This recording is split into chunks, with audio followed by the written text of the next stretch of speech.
प्रणव कुमार गौतम जी। राधे राधे प्रभु। राधे राधे महाराज जी। महाराज जी, दास पहले महाराज जी कह रहे हैं कि विदेशी फिल्मों में काम करते तो जीवन शैली में पश्चात सभ्यता की गहरी छाप थी। कई प्रश्न थे जिनका उत्तर ना मिलने के कारण अध्यात्म की तरफ कभी झुकाव ही नहीं हुआ। 1.5 साल पहले ही शरीर के पिताजी और माताजी पूरे हुए। मन में कई प्रश्न थे। इस शरीर के छोटे भाई जो रोज आपकी रील देखते थे, दास के कान में शब्द पड़े, पर मैंने तार्किक बुद्धि से आप में त्रुटि खोजने के लिए आपकी रील देखना शुरू की। काफी दिन जब त्रुटि नहीं खोज पाया तो सरेंडर हो गया महाराज जी। अब मतलब भगवान के मार्ग पे आगे चलना चाहता हूँ महाराज जी। कि जो इनसे पाप हुए, जो इन्होंने आपके प्रति ऐसा हो किया, उसके लिए क्षमा प्रार्थना। ना कोई क्षमा नहीं। हो तो जिज्ञासु जब कोई जिज्ञासा करना चाहता है तो निगेटिव या पॉजिटिव दो ही उसके पॉइंट होते हैं। लेकिन अमृत को निगेटिव भाव से पियो या पॉजिटिव भाव से, वो क्या करेगा? अमर ही तो कर देगा। तो आपने अमृत में खोज करनी शुरू की तो आप अमर तो हो ही जाओगे, आपका मंगल तो हो ही जाएगा। वो अपराध नहीं माना जाता। मान लो हमारी बुद्धि है कि संशय करके परीक्षा लेकर के, तो उत्तम बात है। ऐसी बुद्धि धोखा नहीं खाती। हम अंधविश्वास से नहीं जुड़े।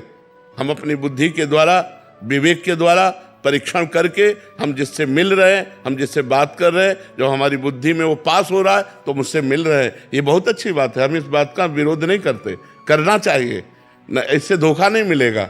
खूब सत्संग करे, खूब बात सुने, खूब उसका परीक्षण करे, तब उससे मित्रता करे तो आगे उन्नति को प्राप्त होता है। बहुत ग्लानि होती थी। नहीं, हाँ कोई बात नहीं है, ये अच्छी बात है। अब आगे बढ़िए, नाम जप कीजिए और सत्संग सुनिए और सत्मार्ग को ग्रहण कीजिए और पीछे की गलतियां जो हो चुकी हैं उनको दोहराइएगा नहीं। बस इसी से मंगल हो जाएगा। हर आदमी से गलती होती है। हम गलती के पुतले ही हैं। हम गलती के पुतले, कहीं भी कोई भी गलती हो सकती है हमसे, पर हम सुधार करें, विवेक के द्वारा सुधार करें। अगर हम गलतियों में फंसे रहे तो फिर मनुष्य जीवन का मतलब क्या हुआ? हमसे गलती हो सकती है। दौड़ने वाला ही गिरता है, चलने वाला ही फिसलता है, गिरा हुआ क्या गिरेगा? तो इसलिए हमें चाहिए कि हम चलें, जो हमसे गलतियां हुई उनका त्याग करें, उत्साहपूर्वक आगे बढ़े। प्रतीक नाथ तिवारी जी। श्री हरिवंश महाराज जी। महाराज जी, क्या हम एक ही जीवन में मुक्ति और भगवत प्राप्ति कर सकते हैं? क्या ये केवल और केवल नाम जप के द्वारा ही संभव है? क्या इसमें हमारा उसमें रुचि नहीं होती। जैसे हम भगवत साक्षात्कार करना चाहते हैं, रूप का दर्शन, तो उसमें धर्म न अर्थ न काम रुचि, गति न चहो निर्वाण, उनमें 4 पुरुषार्थों में रुचि नहीं रहती। जो भगवान का प्रेमी भक्त होता है, न वो अर्थ चाहता है, न धर्म चाहता है, न काम चाहता है, न मोक्ष चाहता है। तो हमें मोक्ष भी मिल जाए, हमें भगवत साक्षात्कार भी हो जाए, वो रुचि नहीं रहती। अगर वो मोक्ष कामी तो भगवत दर्शन की उसमें रुचि नहीं होती। वो अपने आत्मस्वरूप का चिंतन करके मोक्ष को प्राप्त हो जाता है। अलग अलग मार्ग है। तो ऐसा कैसे हो सकता है कि जो मोक्ष कामी है वही भगवत कामी दर्शन करने वाला बन जाए? अगर वो चाहे तो हो जाए, पर रुचि नहीं रहती तभी तो मोक्ष होता है। जब भगवान की भी रुचि नहीं रहती तब मोक्ष होता है। महाराज जी, शायद इनको मुक्ति और भगवत प्राप्ति का अर्थ मालूम नहीं है। ये इनका मान लीजिए महाराज जी कह रहे हैं कि भगवत प्राप्ति कर सकते हैं क्या एक ही जन्म में, केवल और केवल नाम जप के द्वारा ही संभव है? क्या इसमें हमारा प्रारब्ध बाधा अथवा सहायक होता है क्या? प्रारब्ध बाधा भजन में नहीं। भजन में प्रारब्ध सहायक या बाधा का इसका कोई अस्तित्व नहीं होता। नहीं तो भगवत प्राप्ति ही ना हो। प्रारब्ध के अधीन भगवत प्राप्ति थोड़ी है, पुरुषार्थ के अधीन भगवत प्राप्ति। मारी तो डालेगा, तो आज मार डाल, राधा, खत्म खेल, अब पहुंच गए। हमें थोड़ी रोक सकता है। शरीर को तो प्रारब्ध शरीर पर आता है। राधा राधा राधा, जैसे घायल सैनिक अपने लक्ष्य पर बढ़ता चला जाता है, ऐसे परमार्थ का सैनिक होता है। हाथ टूट जाए, पैर टूट जाए, शरीर बीमार हो जाए, संसार ठुकरा दे, सब पर राधा राधा राधा, वो आगे बढ़ता चला। वो सूरवीर होता है। ये सिंहों का मार्ग है, ये बलवानों का मार्ग है। सुनेरी मेरे निर्बल के बलराम, हमारा बल भगवान चीरते हुए माया के फन्नों को, और भगवान से जाके मिल जाता है। ऐसे थोड़ी है। प्रारब्ध के अधीन बैठे जुकाम बुखार हो गया, भजन कैसे करें, बड़ी समस्या है, भजन कैसे? हर समस्या को रौंदना। भगवान का जो आश्रित होता है समस्याओं को कुछ नहीं गिनता, वो फांदता चला जाता है। पहले भजन करके तो देखो। महाराज जी, इस हिसाब से साधक बहुत साहसी, निडर उसका स्वभाव हो जाता है महाराज जी। हाँ, भजन करने वाला निडर साहसी। अब 11 वर्ष के थे, घर से भगे थे गंगा किनारे, कुत्ते नोच नोच करके लाश ऐसे खा रहे हैं, देख रहे हैं, और कोई साथी नहीं, कोई भोजन की व्यवस्था नहीं, कोई सर्दी गर्मी बरसात सब कुछ सहना और भगवान के मार्ग में चले जाना। और 13 से लेकर आज 56 वर्ष 55-56 वर्ष की आयु हो रही है। किसका सहारा, कौन साथी रहा है? भगवान ही एक साथी रहा है। क्या कष्टों के तो ऐसे जाल बिछे रहे पूरी जिंदगी भर। जब भोगने लायक थे तब सुख सुविधा नहीं थी, जब सुख सुविधा आई तब भोगने लायक नहीं रहे। क्या हमारे लिए, क्या किस काम का? महाराज जी, संसार में तो जैसे अब बहुत सारे प्रश्न आते हैं, इतना ज्यादा भय है, ये हो, इसको कुछ हो गया, इसको कुछ हो गया, आगे क्या, इतनी चिंताएं। क्योंकि भगवान का आश्रय नहीं है ना। भगवान का आश्रय अगर है तो हम भय में नित्य प्रति बैठे हुए हैं, लेकिन हमें क्या भय? अब किडनी फेल है, मरे बैठे हैं, लेकिन किसके बल से बोल रहे? भगवान के बल से बोल रहे। कोई भय नहीं, किसी बात का भय नहीं, सब आनंद पूर्वक चल रहा है, किसी बात का भय नहीं। भगवान सब व्यवस्था कर रहे हैं, सब चल रहा है, हमारे शरीर का, तुम्हारे शरीर का, सबका भरण पोषण चल रहा है, सब व्यवस्था चल रही। क्यों? भरोसो दृढ़ इन चरणन के रो। भगवान का भरोसा किसी व्यक्ति का थोड़ी भरोसा है। नहीं तो गृहस्थी में 4 लोग हैं, इसी में तो परेशान है। गृहस्थी में 4-6 लोग हैं और परेशान है। तो भगवान का भरोसा करो यार, वही सिखाने के लिए बैठे कि भगवान का भरोसा करो, सच्चाई से चलो। थोड़ा दुख भले सहने को मिलेगा, लेकिन आगे तुम आनंद में हो जाओगे। और अगर भगवान का भरोसा नहीं, बुराई से चलोगे तो थोड़ा सुख भले लगेगा, लेकिन आगे तुम संकट में फंस जाओगे, आगे समस्याओं में फंस जाओगे। अभिषेक राजपूत जी, दिल्ली से। राधे राधे। राधे राधे महाराज जी। महाराज जी, क्या अच्छे कर्म करने से मनुष्य की आयु बढ़ती है या पुराने किए हुए पाप माफ हो जाते हैं? अच्छे कर्म अलग डिपार्टमेंट, पुराने कर्म अलग डिपार्टमेंट। उनके नष्ट करने का अनुष्ठान अलग। ऐसा नहीं कि आप अच्छे कर्म कर रहे हो तो आपके बुरे कर्म नष्ट होते जा रहे हैं। नहीं, बुरे कर्म आपको दंड देंगे। अच्छे कर्म आज जो कर रहे हो, कल आपको अच्छा ही देंगे, अच्छा फल देंगे, सुख देंगे, लेकिन वो बुरे कर्म नष्ट नहीं होंगे। उसके लिए अलग सिद्धांत बनाया गया है कि आपके शुभ अशुभ दोनों कर्म कैसे नष्ट हो सकते हैं, आप कैसे भगवत प्राप्ति कर सकते हैं। और आयु नहीं बढ़ती, अच्छे कर्म करने से आयु नहीं बढ़ती, क्योंकि आयु तो जो विधना ने लिख दिया, छठे राव के अंक, राय घटे न तिल बढ़े रहुरे जीव निशंक, वो तो उतनी ही आयु है। हाँ, घटा सकते हो आप, संत हत्या कर दो, आप वैष्णव हत्या कर दो, कोई बड़ा अपराध कर दो तो आपकी आयु तत्काल नष्ट हो जाएगी। साधु अवज्ञा तुरंत भवानी, कर कल्याण अखिल के हानि। बढ़ा नहीं सकते। आयु जितनी है उसको ऐसे बढ़ा सकते हो कि जैसे 100 श्वासें हैं, अब आपने प्राणायाम के द्वारा 50 श्वास रोक ली तो आपकी 50 प्लस हो गई, आगे आयु बढ़ गई। बकाया वो श्वास उतनी ही रहेगी। श्वास में एक भी श्वास बढ़ने वाली नहीं है। इसीलिए सावधानी पूर्वक हर श्वास को भजन करते हुए, लोगों का मंगल करते हुए, तीर्थयाटन करते हुए, परोपकार करते हुए ऐसे व्यतीत करना चाहिए। गंदे आचरण, गंदा भोजन, गंदा व्यवहार, ये सब यहीं धरा रह जाएगा। चाहे जितना कमा लो, यहीं बैंक बैलेंस धरा रह जाएगा। चाहे जितनी बिल्डिंगें खड़ी कर लो, यहीं सब धरी रह जाएंगी। मर के नरक जाना पड़ेगा यदि पाप करोगे। अच्छे कर्म करोगे अच्छा फल मिलेगा, बुरे कर्म करोगे बुरा फल मिलेगा। आयु से उसका कोई ताल्लुक नहीं है। डॉक्टर चंद्रहास नायक जी, गुजरात से।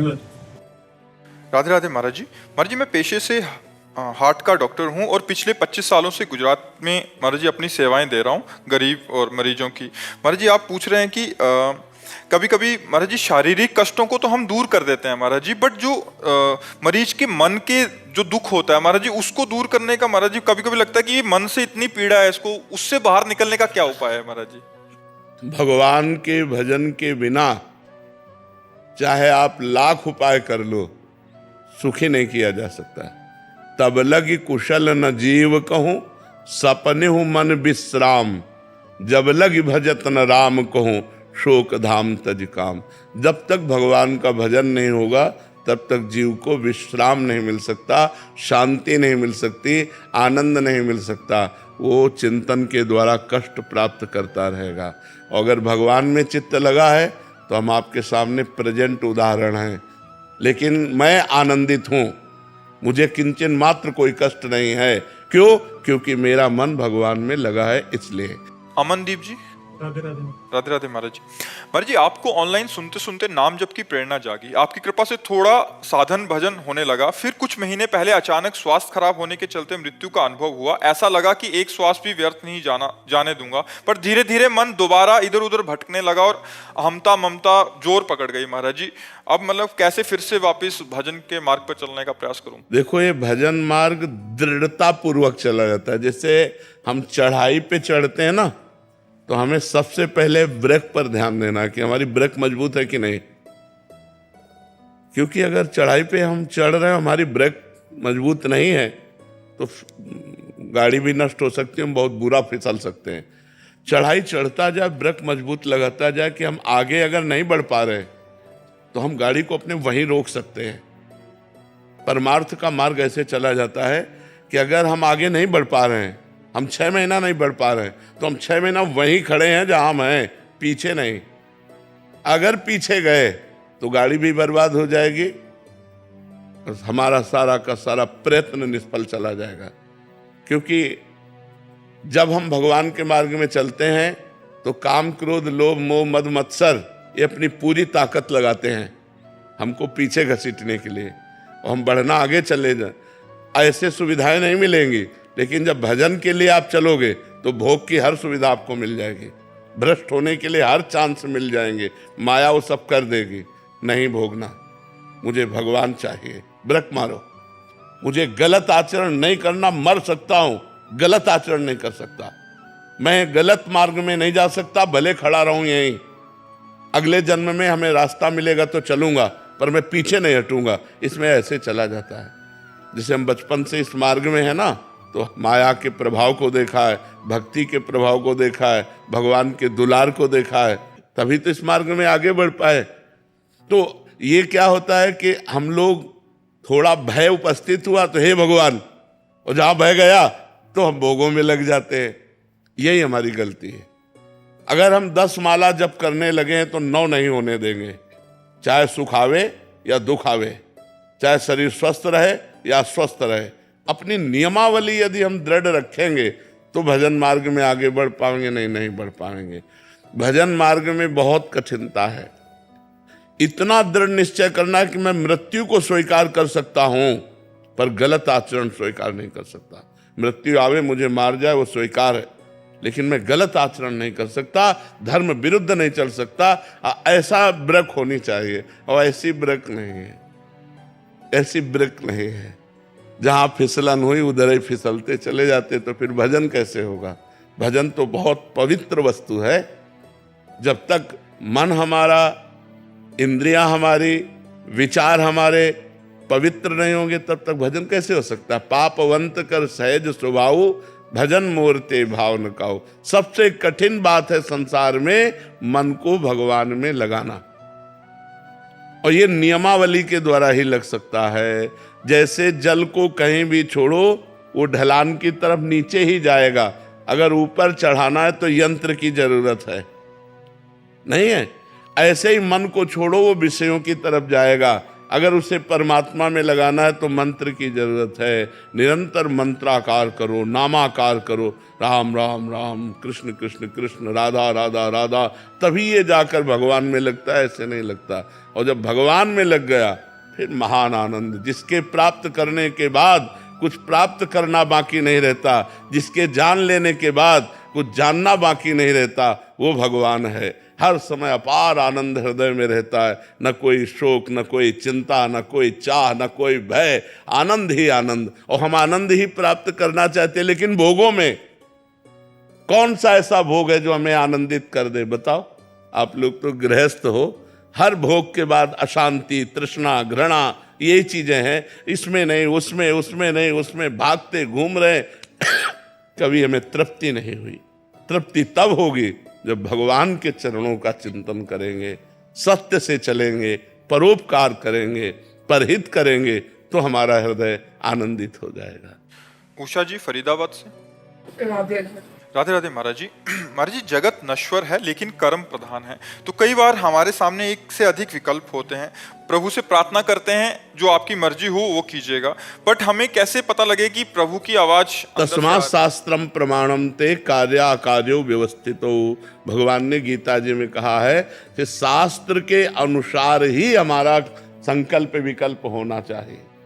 ये क्रिया करनी है कि नहीं करनी, करनी है तो कैसे करनी है, नहीं करनी तो क्यों नहीं करनी, इसमें शास्त्र है। अब शास्त्रों में पहुंच रही है तो संतों से पूछो, संतों की बात मानो। और अगर किसी की भी बात ना माननी हो तो आपके हृदय में परमात्मा बैठा वो बता रहा है, पर आप सुनो तो उसकी बात। कोई भी कार्य आप गलत करने चलेंगे तो आपके अंदर आएगा गलत है, आएगा आपके अंदर एक बार संकेत आएगा गलत है। सही करने चलोगे तो अंदर उत्साह और शीतलता आएगी, सही है सही है। तो उस बात को हम समझ नहीं पाते, तो हमें लगता है प्रगट में सत्संग सुनना चाहिए, शास्त्रों का स्वाध्याय करना चाहिए, जिससे हमारी बुद्धि को ये ज्ञान तो हो कि मुझे क्या करना चाहिए क्या नहीं करना चाहिए, और जो करना चाहिए वो कैसे करना चाहिए, जो नहीं करना चाहिए वो क्यों नहीं करना चाहिए। ये सब शास्त्रज्ञ महापुरुषों से या शास्त्र के द्वारा हमें ज्ञान होगा। ये हमको ऐसे संसारिकता में तो ज्ञान होगा नहीं।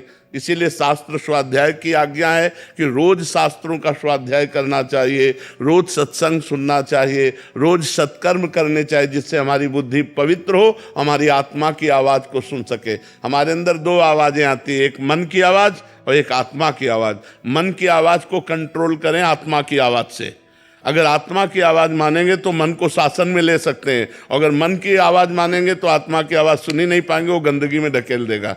मन का काम है गंदगी में ढकेल देना। मनीषा शर्मा जी। राधे राधे राधे महाराज जी।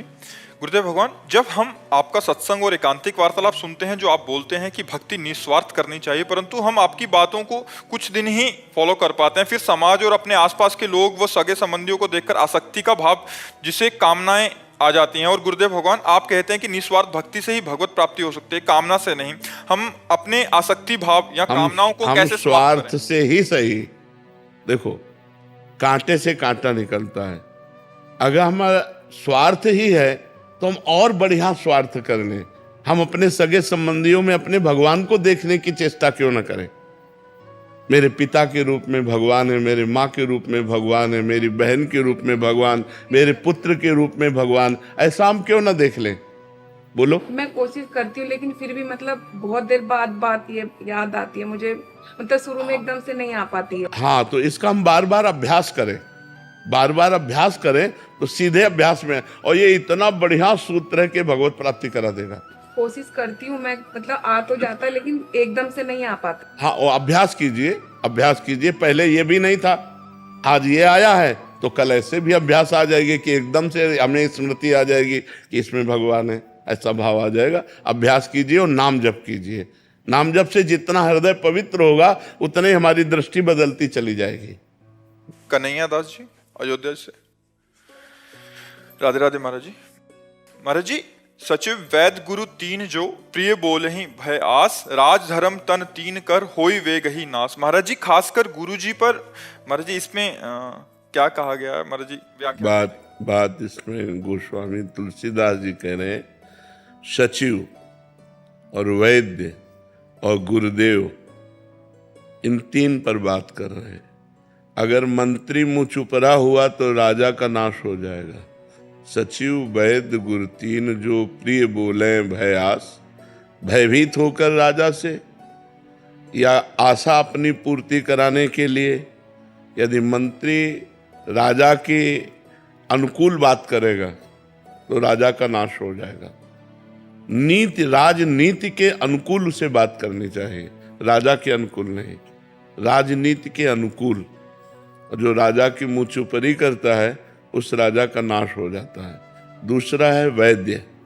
वैद्य अगर मरीज के अनुकूल बोलेगा, मरीज कहता मुझे दही पाना है, मुझे ये पाना है, मुझे नहीं, परहेज ये तुम्हें नहीं पाना है, ये दवा पानी है। मरीज के अनुकूल नहीं, मर्ज के हिसाब से हो, जो मरीज के शरीर में मर्ज है उसके हिसाब से वो दवा दे और परहेज बतावे। मरीज के अनुकूल चलेगा तो रोग बढ़ जाएगा और मरीज का नाश हो जाएगा। ऐसे शिष्य, सद्गुरु शास्त्र सिद्धांत के अनुसार शिष्य का शासन करे, शिष्य की अनुकूलता कभी पोषण न करे। अगर अनुकूलता को पोषण करेगा तो शिष्य का नाश हो जाएगा। मान लो आप सेवा कर रहे हो तो आपका बड़ा दुलार प्यार नहीं।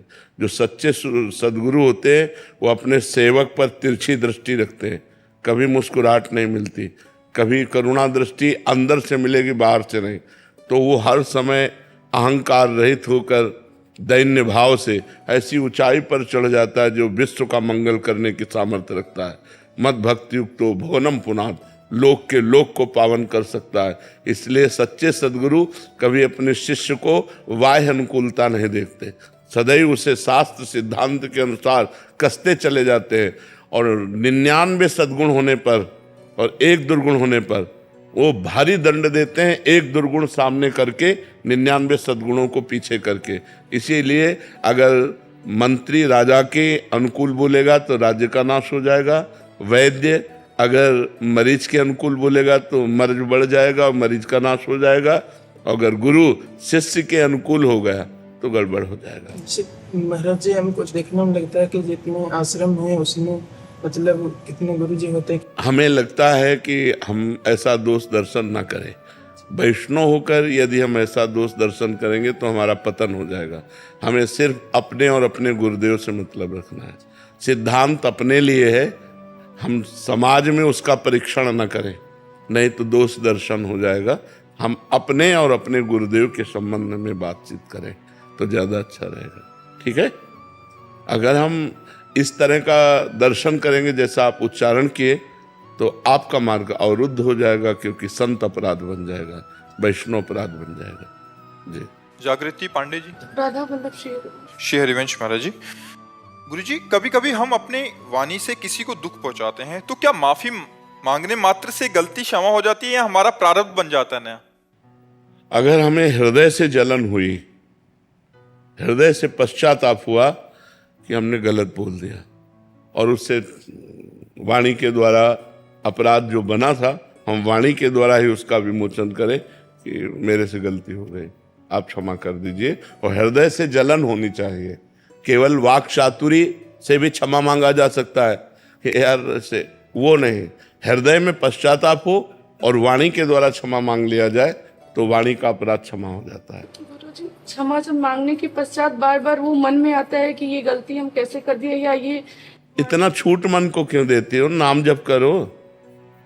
इतना समय क्यों मन को देती हो कि बार बार इन्हीं बातों पे जाए? राधा राधा राधा राधा, हमसे गलती हो गई, हमने क्षमा मांग लिया, हृदय में पश्चाताप हुआ, अब राधा राधा। हम वर्तमान के समय को भूत की बीती हुई बात में क्यों नष्ट करें? वर्तमान को हम उज्जवल भविष्य के लिए तैयार करें। हम राधा राधा नाम जप करें, भगवत चिंतन करें, कि उसी में चिंतन में लगे रहें। यही तो हम लोगों की कमजोरी है कि हम हर बात में फंसे रहते हैं। अरे उसे काटना सीखो, 1 मिनट में काटा, आगे बढ़े।